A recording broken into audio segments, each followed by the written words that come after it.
Hi, welcome back to the channel. This lesson is a free sample lesson from our Idioms Gone Ballistic course. In this course, you will learn over 450 common English idioms, as well as some phrasal verbs, slang, and more, through the context of mini stories, just like the one used in this lesson. In the description below, I provided a link to the course on udemy.com, where you can learn more about it. I have also provided a temporary discount code to get the course for $9.99. So, after watching this lesson, if you decide you want many more lessons like it, be sure to check out the course. It's Christmas morning. Yesterday, I was feeling blue because it was hot and sunny all day. I've been hoping for a white Christmas, but in my hometown, this only happens once in a blue moon. However, when I looked out my window this morning, I was tickled pink. Last night, a snowstorm arrived out of the blue. After drinking some hot chocolate, I go outside and build a snowman. It's the first snowman I have built since I was a small child, and it's in bad shape. It looks like a giant, out-of-shape penguin. It seems my snowman building skills are a bit rusty, but I chalk it up to experience and try again. The next one is a little better. The narrator of the story says that he was feeling blue yesterday.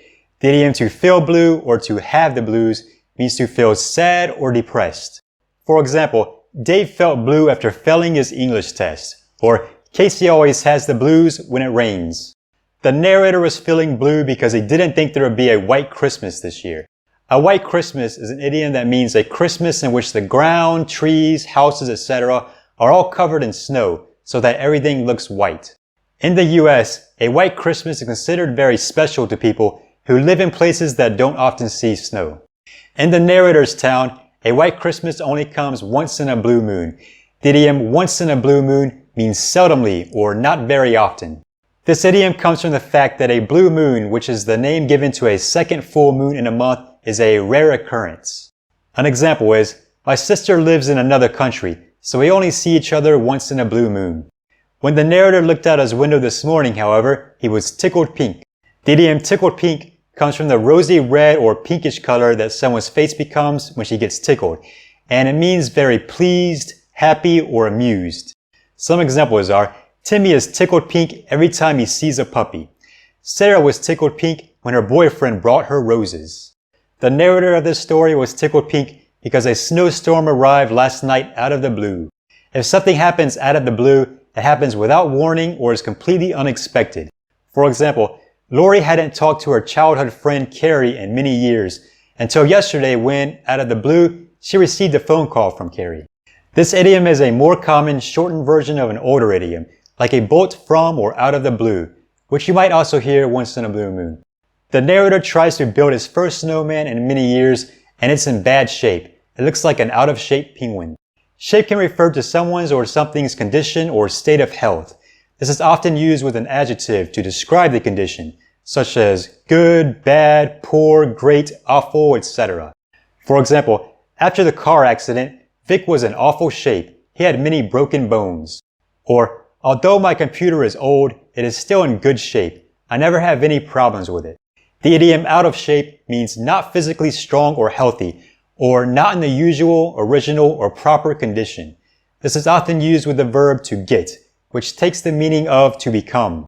For example, I've been drinking too much beer lately and have gotten out of shape. Or, the front tire of his bicycle is all out of shape because he hit a tree with it. The opposite of this idiom is in shape, and when used with the verb to get, you can say to get in or into shape. Some examples are, before summer arrives, many people start dieting and exercising, trying to get into shape so they look good at the beach. This house has gotten messy. It needs to be back in shape before the guests arrive. The narrator says the snowman building skills are a bit rusty. When you say your skill at something is rusty, it means you are not as good at that skill as you used to be because you haven't been practicing it enough. For example, my Spanish is rusty because I haven't studied it since college. Finally, the narrator chalks his failed snowman building attempt up to experience and tries again. The idiom to chalk something up to experience means to regard a failure or undesired outcome as a learning experience. For example, the company chalked their product's failure up to experience and made a better version. Or, Michelle failed her first job interview, but she chalks it up to experience and fixed her mistakes for the next one.